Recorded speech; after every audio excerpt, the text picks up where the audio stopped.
এখন গ্রামে গ্রামে ছড়িয়ে পড়তেছে কবিরাজি, তান্ত্রিক, কবিরাজ, বান মারা, টোনা, এগুলা যে করবে সেও মুশরিক, যে ওখানে গিয়ে ধন্য দেয় সেও মুশরিক।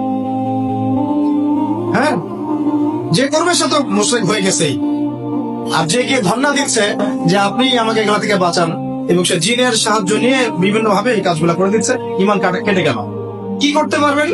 কোরআন এবং হাদিস থেকে চিকিৎসা করতে পারবেন। বরং কোরআন সুন্নাহ দিয়ে আল্লাহর কাছে এমন চিকিৎসা নেওয়া যায়, যেই চিকিৎসা কত অতিক্রম করতে পারবেই না, বরং করতে গেলে নিজের ধ্বংস হয়ে যাবে। কোরআনের উপর যেতে পারবে? এগুলো দিন দিন বাড়তেছে।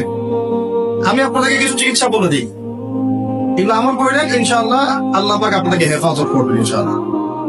1 নাম্বার তো নামাজ তো অবশ্যই পড়বেন, পবিত্র থাকবেন ওযু অবস্থায়। 3 নাম্বার আয়াতুল কুরসি পড়বেন, আয়াতুল কুরসি। কোন সূরা আছে এটা?